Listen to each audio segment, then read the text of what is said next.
Okay, we've reviewed demand and supply and quantity demanded and quantity supplied, and we went through these factors that can actually shift the demand curve right to increase it or left to decrease it. We talked about supply being the willingness and ability of firms to produce various quantities at various prices, and we talked about the 6 most common things that can shift supply to the right to increase it or shift supply to the left to decrease it.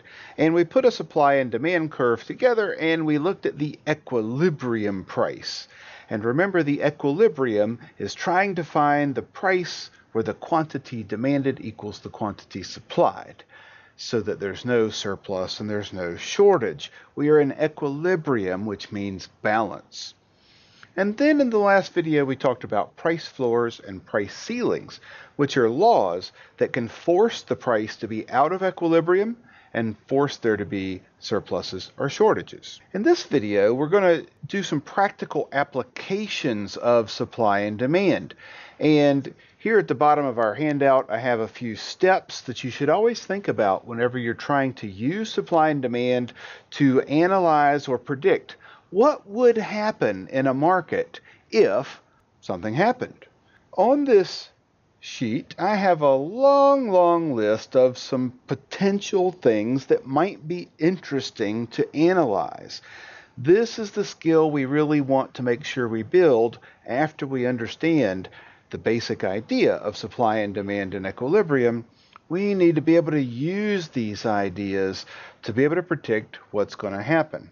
Our process we want to think about is to identify what market it is we're talking about. Are we talking about the oil market or the gasoline market or the car market or a labor market for a particular kind of job you're looking for? Draw an initial supply and demand curve that intersect at the existing price and quantity that you're thinking about. Identify some factors that might shift either supply or demand or both. And I say rarely both because you want to never say demand or supply are shifting unless you have a good concrete reason to say that they're both shifting. Usually it's going to be one or the other. Sometimes neither. Very rarely will it be both. So unless you can find one of these 6 reasons that can shift supply, don't say supply is shifting. Unless you can find one of these 6 reasons or something very similar that could actually shift the demand curve left or right, change demand, change the willingness and ability of people to buy other than just changing the price, don't say that demand is changing either. So identify what could be changing demand or supply, make appropriate changes to the graph. An increase in demand or supply is always shifting the curve to the right. A decrease in demand or supply is always shifting to the left. And then we want to make predictions. What's going to happen to the price of this product? What's going to happen to the quantity of this product that people are buying and selling? And summarize what happened and why. Tell us, did demand go up? Did supply go up? What happened to price? What happened to quantity? Etc. So let's practice these skills here. Now, before we get going, here's the sheet that I have with these. So I have 2 different copies. One is just some blank price and quantity axes. And what we could do here is we could just say, okay, let's slap a demand curve and a supply curve on there and just call that the equilibrium price and that the equilibrium quantity. And then let's draw, some demand increasing. We could do that. But instead, let's take a few minutes before we get started and let's graph the specific demand and supply curves a few different times so that we can get used to them and see the numbers on the graph about how the price is changing and how the quantity is changing, okay? So you don't have to label every single point like I've done on here, but label enough points to where you can clearly see what's going on. So our demand equation for the day is price equals 10 minus 2Q. And you can see here that the y-intercept is 10 and that the slope is telling us to go down 2 over 1, down 2 over 1, down 2 over 1, etc. And with our supply equation of the day, price equals 1 plus Q, the y-intercept is at 1, and that slope is plus 1Q. So that says this line is going to go up 1 over 1, up 1 over 1, up 1 over 1. Now, if you want to quickly graph these lines, let me just give you a couple of hints real quickly, and then pause the video and label a few of these this way. Just count up to 10 here. 1, 2, 3, 4, 5, 6, 7, 8, 9, 10. Count up here to 4. 1, 2, 3, 4. That's where the equilibrium price is. Equilibrium quantity is over here at 1, 2, 3. And the demand curve intersects the x-axis down here at 5. So if you draw a straight line that goes from 10 down to 5 and intersects down there, and then the y-intercept is here at 1, and you draw a line that goes here to the y-intercept, it doesn't have to be absolutely perfect today, but we might as well get into good habits. And since we're going up 1 over 1, we can just keep drawing the line going through the intersection of these lines up here, right? So if you can just draw a few of those really quickly, we have the important points labeled: equilibrium price, equilibrium quantity. And the important thing is just to be able to clearly see, is the price going up or down, the equilibrium price, is the equilibrium quantity going up or down when we draw these. So just draw a few more like this. Just label the points 10, 1, 2, 3, 4, 1, 2, 3, and 5, and 1. And we know where that equilibrium price is. We know that demand curve goes through there. We know the supply curve goes like this. Right? So make 4 or 5 copies just like that, and then we'll apply this to some of these situations here on the handout.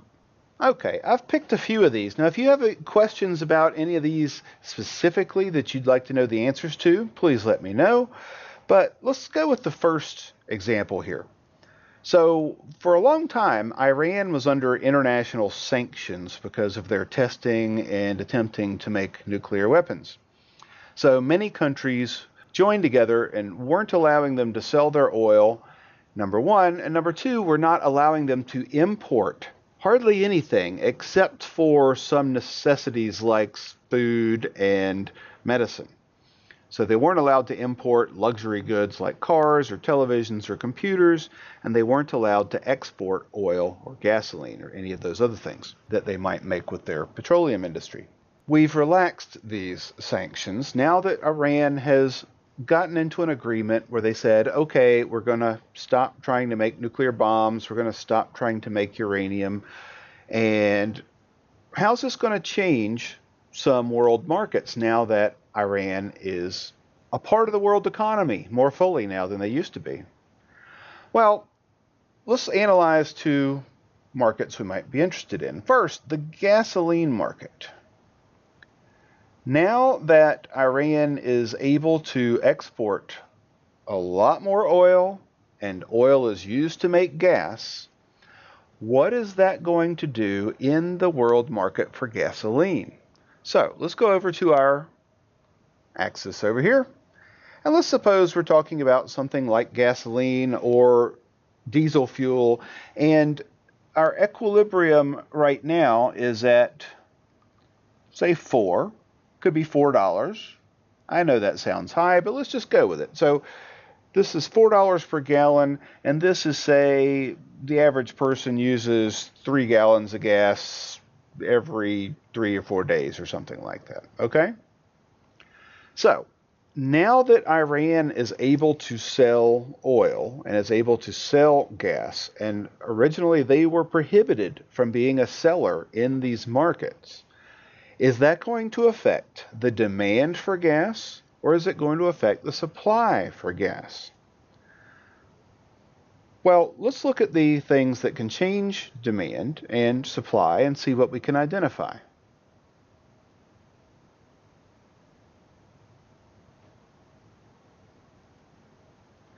So here are our list of things that could change demand. Now that Iran, and here I'm thinking about the demand and supply of gas in the United States, just to be clear. So, are consumer incomes in the United States changing due to this? Probably not. The population in the United States changing because of this? Probably not. Are tastes and preferences changing? Do people just want to buy more gas now for some reason? Because, no, I can't think of anything. Are the prices of other related goods to gasoline changing? Like cars, price change? I mean, there's nothing obvious there. The prices of, say, electricity, I mean, you can't really, that's not really a substitute, so I can't think of anything obvious here. Are sales and excise taxes? No, we haven't talked about that. How about consumer expectations about the future? I mean, there's nothing obvious here that would change demand. If we really dug, we might be able to make something up, but I don't see anything there that's obvious. You're always looking for the obvious thing. Supply. Is the technology for making oil changing? No. Size of industry. Is the number of people producing oil and gas changing? Ah, here I see one. This is kind of the one I would latch on to in this case. The fact that Iran was banned from producing and selling oil for a while, and now they're allowed to, it seems like now we have more people out there supplying oil and gas, and this seems like the most obvious one. The other one you could latch on to here if you wanted to would be, well, Dr. Berkey, we're really talking about gasoline and not oil, and Iran makes oil and not really gasoline. So another one that you could say here is, well, what's really happening, if we're talking about gasoline, is that the price of oil is going to be affected. It's probably going to go down now that Iran is selling more oil, and there's more oil available, and so that's going to make it cheaper and easier to find one of the inputs you need to make oil. So that's what's going to happen in the gas market. It doesn't really matter which of these two you pick. They're both going to have the same impact on the market for oil. It's going to affect supply. And is this change going to increase the willingness and ability of firms to produce gasoline, or decrease the willingness and ability of firms to produce gasoline? It's going to increase the supply. It doesn't matter which of those two you pick. It's going to cause an increase in supply. So it's not important exactly what reason we pick. It's important that we have a good reason and that we know what the impact is going to be on the market. So let's go back down here to our graph. Here we're talking about, let's label it so be clear what market we're talking about. Here we're talking about the price of gasoline. Here we're talking about the quantity of gasoline. And the change in the market is now Iran is selling oil and perhaps gasoline. That's going to increase the supply of gasoline. An increase in supply or demand, either one, is a shift to the right. It means that at every price we might see the quantity they're willing to supply is now higher. So we could draw a supply curve to the right and label it with S2. This is the new supply. Draw some arrows showing supply moving to the right just to make it clear to everybody. And what we want to do is compare what was happening before at the old equilibrium point A to what's happening now at the new equilibrium point B. The old demand curve, new supply curve, where are they intersecting? Well, we see that the equilibrium price looks like it's going down to perhaps $2 the way I drew it. Now, don't obsess about trying to draw exactly the same line that I drew, all right? In this kind of case where we're just kind of going with an example, making sure we see what's going to happen, you could easily draw a supply curve that is much, much, much further to the right than mine, and you'll see different values than what I see. It's not important that we see exactly the same number right now, but it's important that you see that the price is definitely going to be going down as we move between point A and B. And normally we're not going to be able to predict exactly how much price will go down, but we can predict the price is going to go down. So that's our first prediction. The supply is going to increase. I'm just going to use some little shorthand here so we don't have to write it all out. And this is going to cause the price to drop. Kind of makes sense. You've got another country out there competing, selling oil. Price should go down. And what's going to happen to the quantity of gasoline that people are buying? When we move from A to B, we're moving to the right, which means higher quantities. We see there's going to be a higher quantity at B.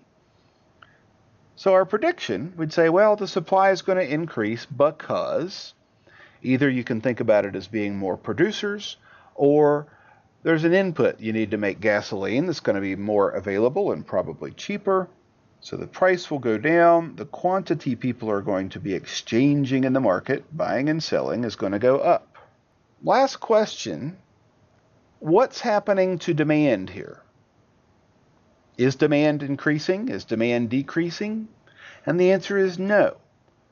Demand's not changing because recall that when we say demand, we mean the whole line.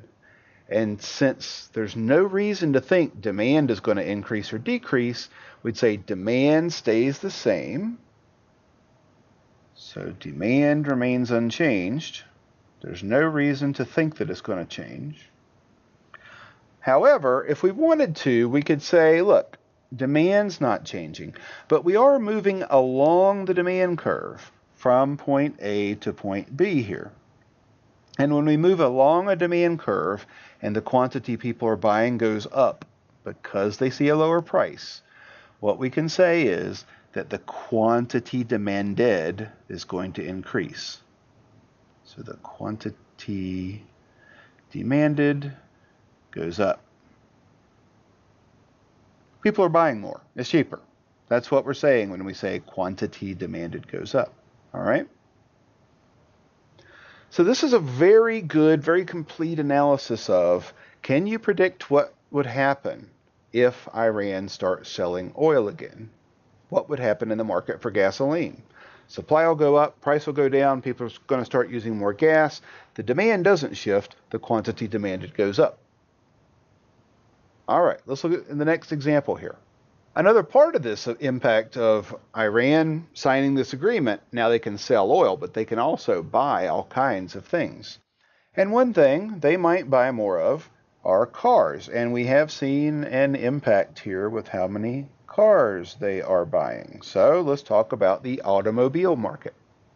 So since we're talking about a totally different market, let's start with a totally different graph here. So down here, we're talking about the quantity of cars, say, purchased in the world market. So total in the whole world, how many cars are being bought and sold, and here would be the price of cars. What might we expect to happen worldwide for the demand and supply of cars? Let's look at our list of things that can change demand and change supply and see what the one most important change it looks like could be. Okay, are consumer incomes changing? Not obviously. The population, is the number of consumers of cars changing? That's the one I'm thinking of here. That's the big change. It used to be that people in Iran were prohibited from buying cars, and now they can buy cars. Now, they could buy used cars, right? But if we're talking about the new car market, they were prohibited from importing cars and buying them. And now, millions of people in Iran are able to buy cars. So the number of consumers for cars is going to go up. I don't see any of these other things that are obvious for demand. And here when we talk about supply, we're thinking about the willingness and ability of firms to produce cars. And I can't think of anything here that's going to affect that in an obvious way. Now again, you can stretch anything to fit if you really want to, but we're trying to figure out what's the most obvious change. The most obvious change is now people in Iran can buy these cars. Demand is going to be affected.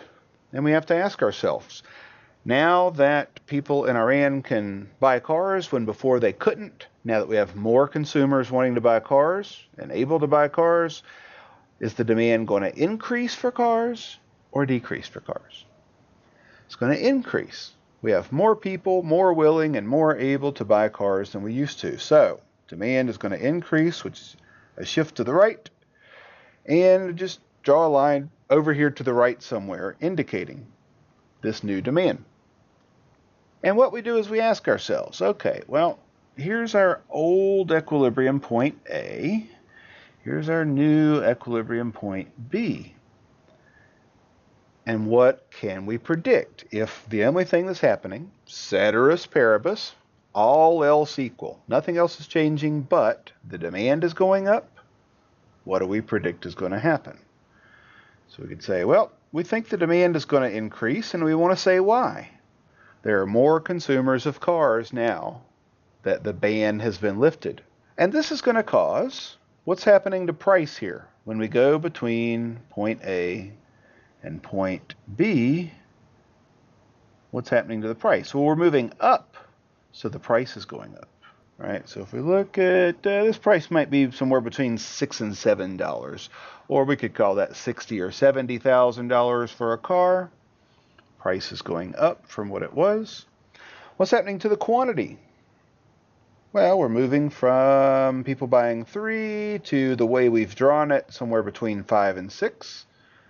So the quantity of cars people are buying and selling is going to increase. We just want to know the general direction. Again, usually the exact amount is not something we're able to do unless we have a lot of detailed information about what's going on. Lastly, what's happening to supply? Is supply increasing or is supply decreasing? The answer is neither. Supply is staying the same. This supply curve is not moving anywhere. The supply equation is not changing for any reason. So since we didn't identify anything obvious that's going to increase or decrease supply, supply is staying the same. So we could mention that if we just want to be really clear. Supply is not changing. Supply is the same.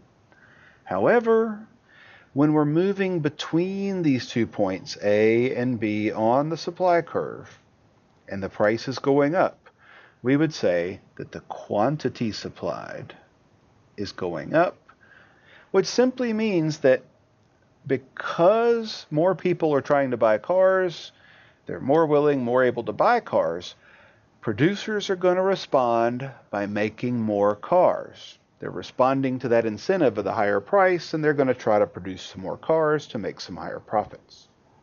All right, let's look at example B here. Suppose the government passed a law saying that it is illegal to sell gas for more than $1.50 per gallon. Let's see what impact that would have. Okay, so we're talking about gasoline again. So here's the quantity of gas. Here's the price of gas. And again, we're assuming that the equilibrium price of gas is pretty high to start off with here, about $4 a gallon. And maybe it's because the price of gas is $4 a gallon that the Congress of the United States says, it is now illegal to charge more than $1.50 per gallon for gas. They're putting on what we call a price ceiling. Right. So $1.50 is right here. $1.50 price ceiling. All right. So because of this law, what's happening to demand? Nothing is the answer. There's nothing in the list of things that can change demand happening to demand. What's happening to supply? The answer is nothing. There's nothing in that list of things that can change supply that's happening. The only thing that's happening is there's a law saying the price has to go down. So instead of being at this equilibrium price here at A, the legal price is no higher than $1.50 per gallon. So there are going to be two impacts here. As we go from point A to point B here, this is showing us that people want to buy more because it's cheaper. So what's happening here is that the quantity demanded is going up. I'll abbreviate that. Quantity demanded is going up to somewhere between 4 and 5 gallons, say, per week.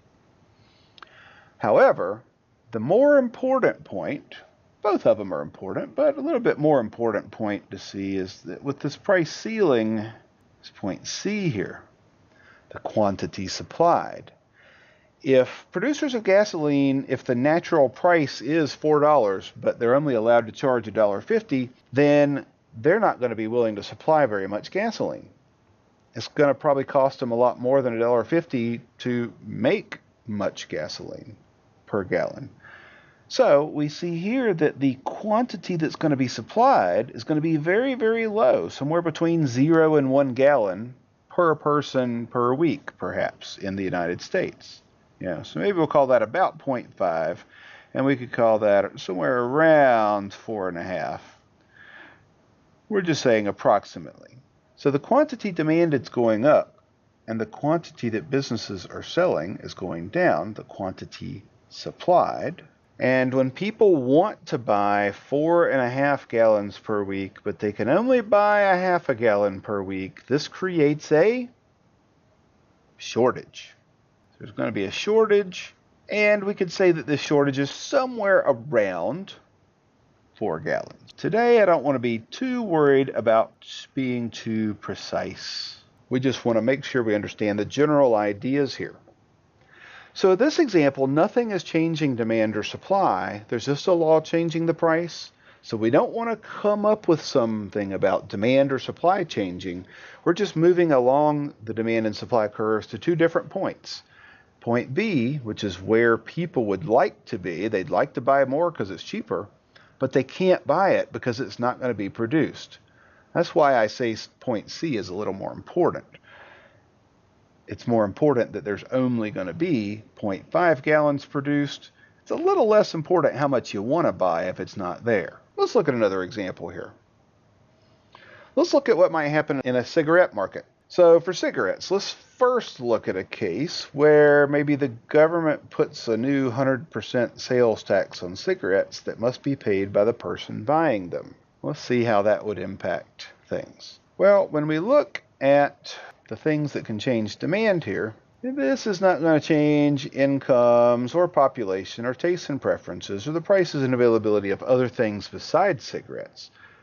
But this is going to be a tax paid by consumers. So this is where this shifter in demand comes in. Now, if you know when you go buy cigarettes, you're also going to have to pay 100% tax when you check out, how's that going to affect your willingness and ability to buy? Yeah, it's going to reduce it quite a bit. All right. So here we are on a fresh graph, and here we're talking about the quantity of cigarettes and the price of cigarettes. And now what's going on is that when you go buy cigarettes, in addition to paying for the cigarettes, you're also going to have to pay an equal amount in a sales tax at the cash register. So that's going to make you less willing and able to buy at each price compared to before. So this is going to decrease the demand for cigarettes. It's going to lower the quantity you want to buy at every price, maybe to something like this. So we always want to compare these 2 points, price point A to point B, and we want to make our predictions and summarize everything that's going on here. All right, so well, we see that the demand is going to go down, and then we want to say because of a tax on the consumers whenever they buy this product. And this is going to cause the price to, well, compare those 2 points, A and B. Is the price going to be higher or lower? Yeah, it looks like the price is going to go down, the way I've drawn it, from about $4 to about $3. Would be the equilibrium price, not including the tax, by the way. So the price is going to drop.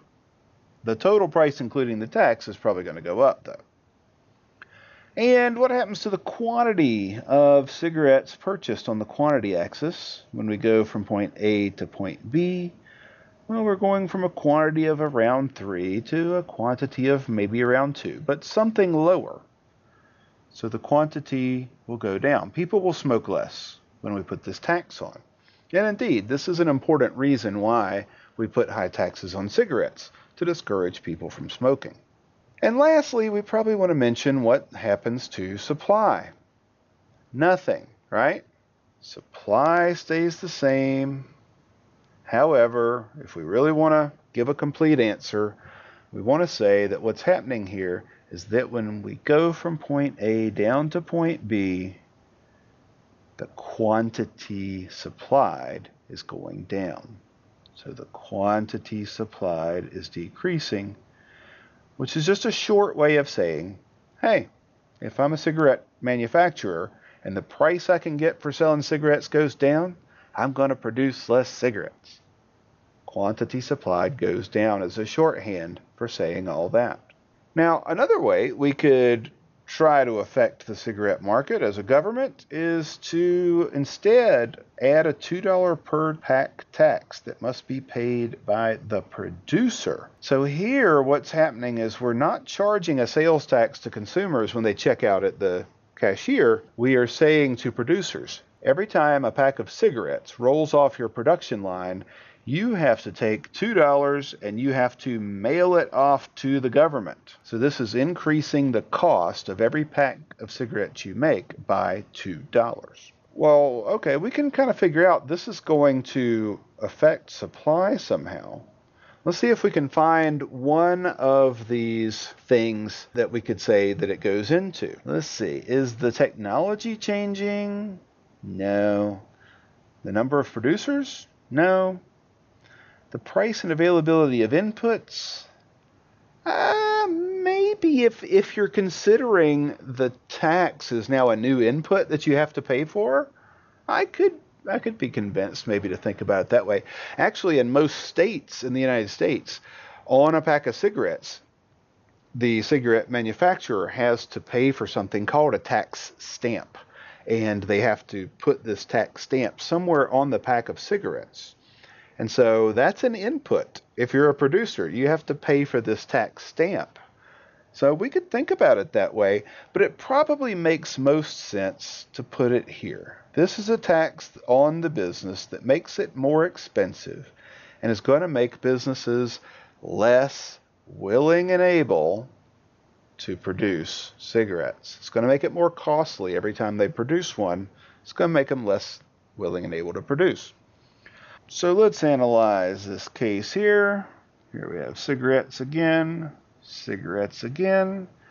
except now what we have are that businesses are less willing and able to supply compared to before. So a decrease in supply or a decrease in demand is always a shift to the left, increases to the right. So just draw a new supply curve somewhere to the left. Draw some arrows showing that it's moving to the left so that we understand what's happening. And then we want to compare our original equilibrium point A to our new equilibrium point B. Demand hasn't changed, the supply decreased. So we want to summarize our findings. Supply decreased because of the tax put on the businesses. This is going to cause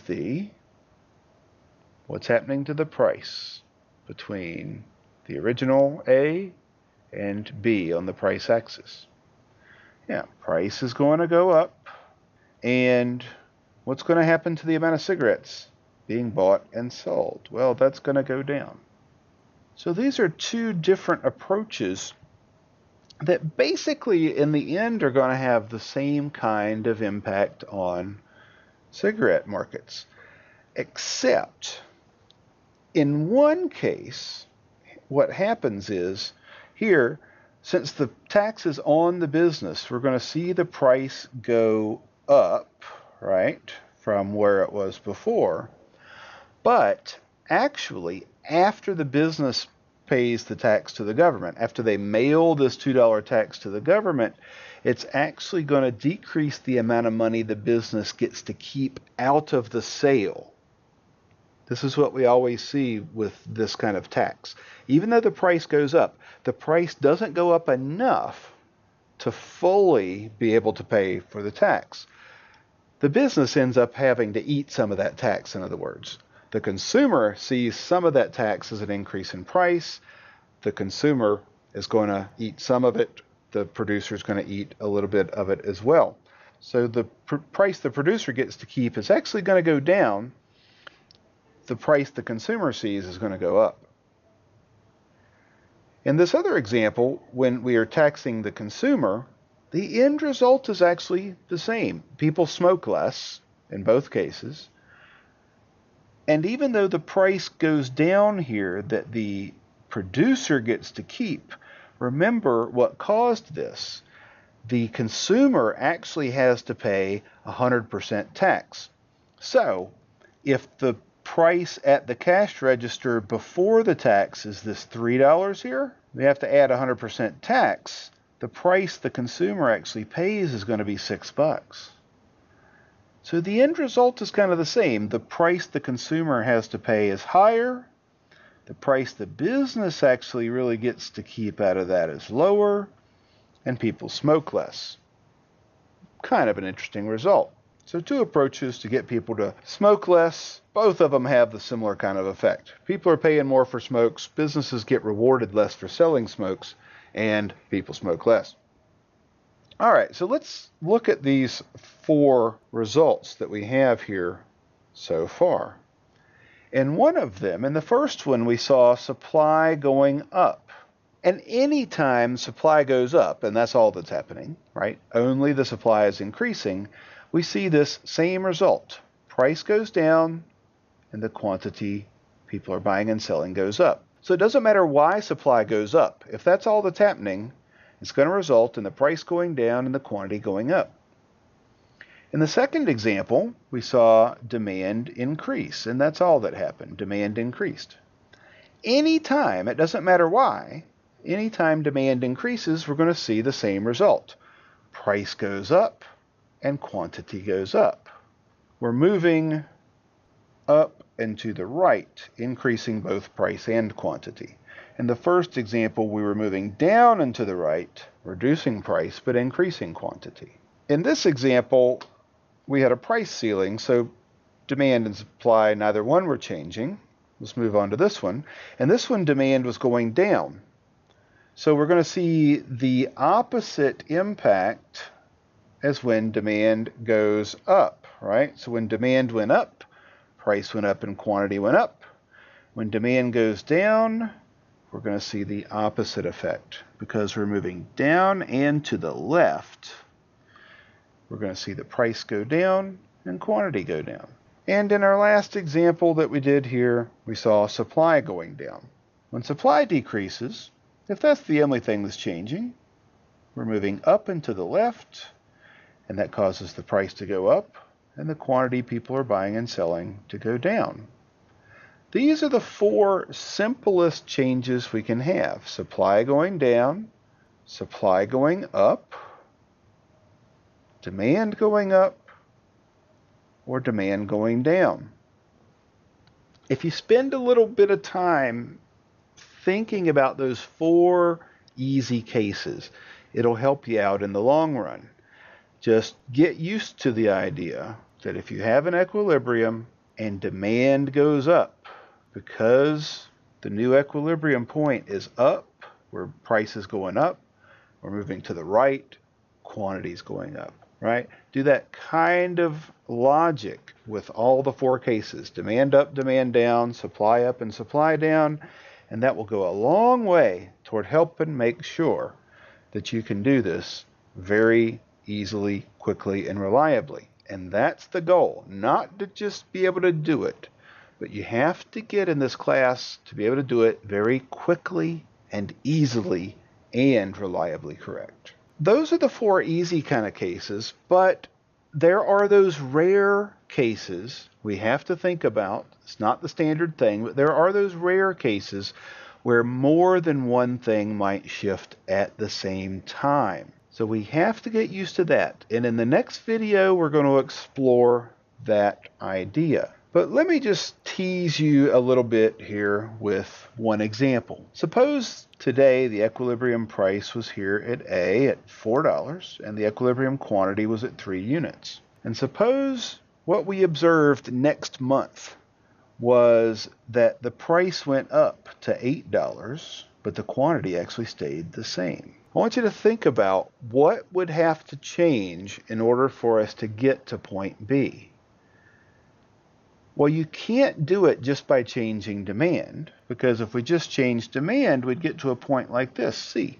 But if we increase demand and then we decrease supply, so we increase demand and we decrease supply, that could get us to a point something like B, where the price goes up, but the quantity does not change. So I want you to think about that just a little bit, and in our next video, we'll go through some of these more complex possibilities. And I look forward to seeing you then.